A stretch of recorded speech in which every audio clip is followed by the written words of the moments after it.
ಜನಗಣತಿಯ ವರದಿ ಏನು ಬಂದಿದೆ ಅದರ ಬಗ್ಗೆ ಮಾನ್ಯ ಮುಖ್ಯಮಂತ್ರಿಗಳಾದ ಸಿದ್ದರಾಮಯ್ಯನವರು ನಿನ್ನೆ ಒಂದು ಹೇಳಿಕೆ ಕೊಟ್ಟಿದ್ದಾರೆ. ಬರುವಂತ ಸಚಿವ ಸಂಪುಟದಲ್ಲಿ ಇಟ್ಟು ಅದನ್ನ ಪಾಸ್ ಮಾಡೇ ಮಾಡ್ತೀವಿ ಅನ್ನಂತ ಮಾತು ಹೇಳ್ತಾ ಇದ್ದಾರೆ. ನಾನು ತುಂಬಾ ಸಂತೋಷದಿಂದ ಇದನ್ನು ಸ್ವಾಗತ ಮಾಡ್ತೇನೆ. ಆದರೆ ಯಾಕೆಂದ್ರೆ ಇದು ಸಾಮಾಜಿಕ, ಆರ್ಥಿಕ, ಶೈಕ್ಷಣಿಕ ಸಮೀಕ್ಷೆ ವರದಿ, ವಿಶೇಷವಾಗಿ ಹಿಂದುಳಿದ ವರ್ಗಗಳನ್ನ ಪರಿಗಣಿಸೋ ಬಗ್ಗೆ ಇರ್ಬೋದು, ಶೇಕಡಾವಾರು ಮೀಸಲಾತಿನ ಕೊಡೋ ಬಗ್ಗೆ ಇರ್ಬೋದು. ಇದು ಬಹಳ ವಿಶೇಷ ಆಗುತ್ತೆ. ಭಾರತೀಯ ಜನತಾ ಪಾರ್ಟಿಯ ನಮ್ಮ ಕೇಂದ್ರ ನಾಯಕರು ಈ ಒಂದು ಜಾತಿ ಗಣತಿಯ ಬಗ್ಗೆ ನಾವು ಆಸಕ್ತಿ ತೋರಿಸ್ತೀವಿ, ನಾವು ಇದ್ರ ಬಗ್ಗೆ ಮಾಡ್ತೀವಿ ಅಂತಲೂ ಕೂಡ ಹೇಳಿದ್ದಾರೆ. ಮನೆ ಸಿದ್ದರಾಮಯ್ಯನವರು ಕೂಡ ಇದ್ರ ಬಗ್ಗೆ ಆಸಕ್ತಿ ತೋರಿಸ್ತಾ ಇದ್ದಾರೆ. ಆದರೆ ಇದು ಕೇವಲ ಬೂಟಾಟಿಕೆ ಆಗಬಾರ್ದು. ಇದು ಏನ್ ಮೂಢ ಹಗರಣ ಬಂದಿದೆಯಲ್ಲ, ಈ ಮೂಢ ಹಗರಣದ ಬಗ್ಗೆ ಈ ವಿಷಯವನ್ನ ಡೈವರ್ಟ್ ಮಾಡೋದಕ್ಕೋಸ್ಕರ ನಾನು ಮುಂದಿನ ಸಚಿವ ಸಂಪುಟದಲ್ಲೇ ತರ್ತೇನೆ, ಅದ್ರ ಬಗ್ಗೆ ಚರ್ಚೆ ಆಗಲಿ ಅಂತ ಮಾತನ್ನು ಹೇಳಿದ್ದಾರೆ. ಅದು ಎಷ್ಟರ ಮಟ್ಟಿಗೆ ಅವ್ರು ತರ್ತಾರೋ ಗೊತ್ತಿಲ್ಲ. ಆ ಸಚಿವ ಸಂಪುಟದಲ್ಲಿರೋಂಥ ಸಚಿವರಲ್ಲಿ ಬಹಳ ಭಿನ್ನಾಭಿಪ್ರಾಯ ಇದೆ ಇದ್ರ ಬಗ್ಗೆ. ಇದು ಹೊಸದಾಗಲ್ಲ, ಇದು ಸಿದ್ದರಾಮಯ್ಯನವ್ರಿಗೂ ಗೊತ್ತು. ಹಿಂದೆ ಈ ವಿಚಾರವನ್ನು ತಗೊಂಡ್ರೆ ರಾಜ್ಯದಲ್ಲಿರೋಂಥ ಸಚಿವ ಸಂಪುಟದ ಸದಸ್ಯರು, ಶಾಸಕರು ನನ್ನ ವಿರುದ್ಧ ತಿರುಗಿ ಬೀಳಬಹುದು, ನನ್ನ ಮುಖ್ಯಮಂತ್ರಿ ಸ್ಥಾನ ಹೋಗ್ಬೋದು ಅನ್ನಂಥ ಕಾರಣಕ್ಕೆ ಅವರು ಅದನ್ನ ಸಚಿವ ಸಂಪುಟಕ್ಕೆ ತರಲಿಲ್ಲ. ಅವರು ಹಿಂದೆ ಅಂದ್ರೆ 6 ವರ್ಷದ ಕೆಳಗೆ 7 ವರ್ಷದ ಕೆಳಗೆ ಮುಖ್ಯಮಂತ್ರಿ ಆದಂಥ ಸಂದರ್ಭದಲ್ಲಿ ಆಗ ಕಾಂತರಾಜ್ ಅವರು ಆ ಒಂದು ಕಮಿಷನ್ನ ಅಧ್ಯಕ್ಷರು. ನಾನು ಆ ಕಮಿಷನ್ಗೆ ಹೋಗಿದ್ದೆ. ಯಾಕಪ್ಪ ಇನ್ನು ಇದನ್ನ ವರದಿ ಕೊಡ್ತಾ ಇಲ್ಲ ನೀವು ಅಂತ.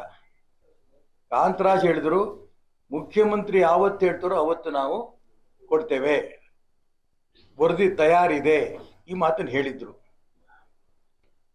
ವಿಧಾನ ಪರಿಷತ್ನಲ್ಲಿ ಆ ಸಂದರ್ಭದಲ್ಲಿ ವಿರೋಧ ಪಕ್ಷ ನಾಯಕ ನಾನು ಅದನ್ನು ಪ್ರಸ್ತಾಪ ಮಾಡಿದೆ.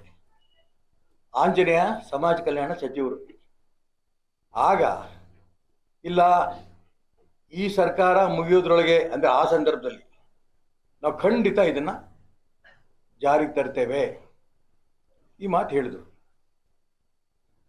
ಕಾಣಲಿಲ್ಲ, ಅದನ್ನ ಆ ಪ್ರಯತ್ನ ನಡೀಲಿಲ್ಲ. ಆ ಸಂದರ್ಭದಲ್ಲಿ ಪಕ್ಷಾತೀತವಾಗಿ ಉಗ್ರಪ್ಪನವರು ಕಾಂಗ್ರೆಸ್ಸಿಂದ, ರೇವಣ್ಣವರು ಕಾಂಗ್ರೆಸ್ಸಿಂದ, ನಾನು JDSನವರು ಯಾರೋ ಮರ್ತೋದ ಹೆಸರು ನನಗೆ, ನಾವು 4 ಜನ ಸೇರಿ ವಿಧಾನ ಪರಿಷತ್ನಲ್ಲಿ ಇದನ್ನ ಅಡ್ಜರ್ನ್ಮೆಂಟ್ ಮೋಷನ್ ಆಗಿ ಮೂವ್ ಮಾಡಿದ್ವಿ. ಅಲ್ಲೂ ಮುಖ್ಯಮಂತ್ರಿಗಳು ಬಂದು ಉತ್ತರ ಕೊಟ್ಟರು, ನಾನು ಈ ಸರ್ಕಾರದ ಕೊನೆ ಅವಧಿ ಒಳಗೇನೆ ಖಂಡಿತ ಇದನ್ನು ಜಾರಿ ತರ್ತೇನೆ. ತರಲಿಲ್ಲ. 160 ಕೋಟಿ ರೂಪಾಯಿ ಖರ್ಚು ಮಾಡಿದ್ರು.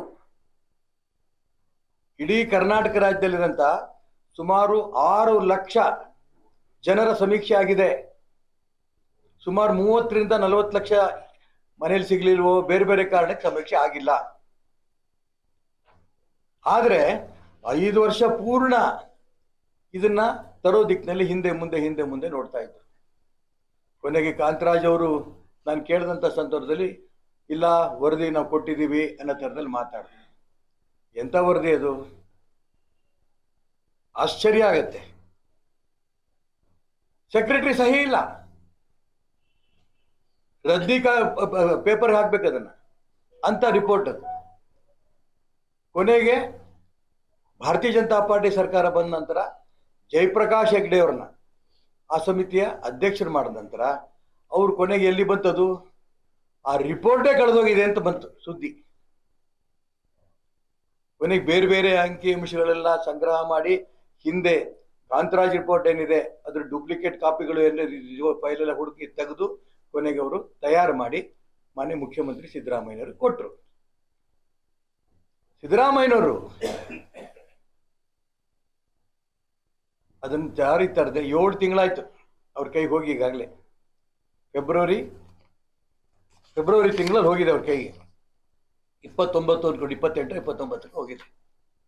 7 ತಿಂಗಳಾದರೂ ಕೂಡ ಅದನ್ನ ಜಾರಿ ತರೋದಕ್ಕೆ ಯೋಚನೆ ಮಾಡಲಿಲ್ಲ. ನನಗೆ ಅನುಮಾನ ಏನು ಅಂತಂದ್ರೆ, ಈಗ ಮೂಡ ಹಗರಣದ ಬಗ್ಗೆ ಕರ್ನಾಟಕ ರಾಜ್ಯದಲ್ಲಿ ದೇಶದಲ್ಲಿ ಚರ್ಚೆ ಆಗ್ತಾ ಇದೆ.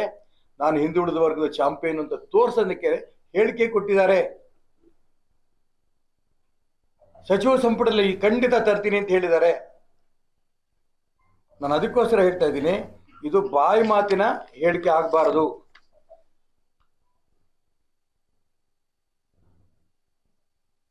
ತಕ್ಷಣ ಸಚಿವ ಸಂಪುಟದ ಮುಂದೆ ಇಟ್ಟು ಅದನ್ನು ಅಂಗೀಕರಿಸಿದ್ರೆ ಸಾರ್ವಜನಿಕ ಚರ್ಚೆಗೆ ಬಿಡಿ. ನೀನು ಇದು ಸರಿ ಇರೋ ತಪ್ಪು, ಹಿಂದುಳಿದ ವರ್ಗದ ಅದೇ ರೀತಿ ಪರಿಶಿಷ್ಟ ಜಾತಿ ಪರಿಶಿಷ್ಟ ವರ್ಗರಿಗೆ ಎಲ್ಲಾ ಸಮಾಜದ ಬಡವರಿಗೆ, ಬ್ರಾಹ್ಮಣರು, ಲಿಂಗಾಯತರು, ಒಕ್ಕಲಿಗರು, ಎಲ್ಲಾ ಸಮಾಜದ ಬಡವರಿಗೆ ಇದರಿಂದ ಲಾಭ ಆಗತ್ತೆ ಇಲ್ಲ, ಇದೆಲ್ಲವೂ ಕೂಡ ಚರ್ಚೆ ಆಗ್ಬೇಕು. ಇದ್ರ ಬಗ್ಗೆ ಕಾನೂನು ಏನ್ ಹೇಳುತ್ತೆ ಅನ್ನೋದ್ರ ಬಗ್ಗೆನೂ ಕೂಡ ಚರ್ಚೆಗಳಾಗಬೇಕು. ಇಲ್ಲ ಅಂತಂದ್ರೆ ಏನಾಗತ್ತೆ, ಇದು ನಾಟಕ ಆಗತ್ತೆ ಅನ್ನೋಂಥ ಮಾತನ್ನ ಮಾನ್ಯ ಸಿದ್ದರಾಮಯ್ಯನವರು ಈ ಸಂದರ್ಭದಲ್ಲಿ ನಾನು ಹೇಳಕ್ ಇಷ್ಟಪಡ್ತೇನೆ. ಈ ಜಾತಿ ಜನಗಣತಿ ವರದಿ ಆಗಿದ್ದು ಯಾವಾಗ ಅಂತಂದ್ರೆ 1931. ಅಲ್ಲಿಂದ ಮುಂದೆ ಆಗೇ ಇಲ್ಲ. ಅದಕ್ಕೋಸ್ಕರ ಈಗ ಅನೇಕ ಚರ್ಚೆಗಳು ಬರ್ತಾ ಇದೆ. ಇದು ಬಹಳ ಹಳೆಯದು, ಇದರಲ್ಲಿ ವೈಜ್ಞಾನಿಕವಾಗಿ ಆಗಿಲ್ಲ, ಈ ತರ ಅನೇಕ ಅಂಶಗಳು ಬರ್ತಾ ಇದೆ. ನಾನು ಅದಕ್ಕೋಸ್ಕರ ಹೇಳ್ತೀನಿ, ಹಳೇದೋ ಹೊಸದೋ ವೈಜ್ಞಾನಿಕ ಆಗಿಲ್ವೋ ಇವೆಲ್ಲವೂ ಕೂಡ ಚರ್ಚೆ ಬರಲಿ. ನಾಳೆ ಸಚಿವ ಸಂಪುಟ ಆಗ್ತಿದ್ದಂಗೆ ಇಮ್ಮಿಡಿಯೇಟ್ ಜಾರಿ ಬರಲ್ಲ, ಅದು ಚರ್ಚೆ ಬರಬೇಕು. ಚರ್ಚೆ ಬರೋ ದಿಕ್ಕಿನಲ್ಲಿ ಮಾನ್ಯ ಮುಖ್ಯಮಂತ್ರಿಗಳು ಒಂದು ಹೆಜ್ಜೆ ಇಟ್ಟರೆ, ಸಚಿವ ಸಂಪುಟದಲ್ಲಿ ಇದನ್ನು ಪಾಸ್ ಮಾಡಿದ್ರೆ ಅವಾಗ ಎಲ್ಲಾ ಚರ್ಚೆಗಳು ಬಂದು ಅದಕ್ಕೆ ಸರಿಯಾದ ಒಂದು ಉತ್ತರ ಸಿಗತ್ತೆ.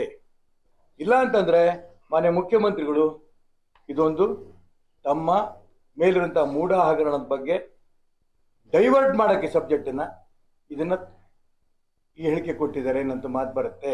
ಅದಕ್ಕೋಸ್ಕರ ನಾನು ಹೇಳಕ್ಕೆ ಇಷ್ಟಪಡ್ತೇನೆ, ತಕ್ಷಣ ಅವರು ಪರಿಶಿಷ್ಟ ಜಾತಿ ಪರಿಶಿಷ್ಟ ವರ್ಗ ಹಿಂದುಳಿದವರು ಎಲ್ಲ ಬಡವರ ಬಗ್ಗೆ ಅವ್ರ ಕನಕರಿ ಇದ್ರೆ ಅವರು ತಕ್ಷಣ ಅದನ್ನು ಸಚಿವ ಸಂಪುಟದಲ್ಲಿ ಇದ್ದು ಅದನ್ನ ಮಾಡಬೇಕು. ಇಲ್ಲ ಇನ್ನೊಂದು ಏನು ಸಮಸ್ಯೆ, ಸುಪ್ರೀಂ ಕೋರ್ಟ್ ಜಡ್ಮೆಂಟ್ ಕೊಟ್ಟಿದೆ, ಮೀಸಲಾತಿ ಕೊಡಂತ ಸಂದರ್ಭದಲ್ಲಿ ನಿಮ್ಮ ಹತ್ರ ಏನು ಅಂಕಿಅಂಶ ಇದೆ ಅದ್ರ ಪ್ರಕಾರನೇ ನೀವು ರಿಸರ್ವೇಶನ್ ಮಾಡಬೇಕು.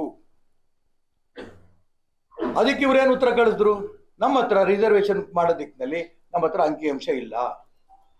ನಾಳೆ ಕೇಂದ್ರ ಸರ್ಕಾರ ಎಲೆಕ್ಷನ್ ಕಮಿಷನ್ ಇರ್ಬೋದು, ಸುಪ್ರೀಂ ಕೋರ್ಟ್ ಏನು ಆದೇಶ ಮಾಡುತ್ತೆ, ಮೀಸಲಾತಿಗಳು ಕೊಡಬೇಡ್ರಿ, ಎಲ್ಲರೂ ಕೂಡ ಜನರಲ್ ಆಗಿ ಸ್ಪರ್ಧೆ ಮಾಡಿ. ನೀವು ದ್ರೋಹ ಮಾಡ್ದಂಗೆ ಆಗಲ್ಲ ಅವಾಗ ಹಿಂದುಳಿದವ್ರಿಗೆ. ರಿಸರ್ವೇಶನ್ ಇಲ್ದೇನೆ ಎಲೆಕ್ಷನ್ ಮಾಡಕ್ಕೆ ಅವಕಾಶ ಮಾಡಿಸ್ತೀರಾ? ಇದು ಗೊತ್ತಿರ್ಲಿಲ್ಲ ನಿಮ್ಗೆ?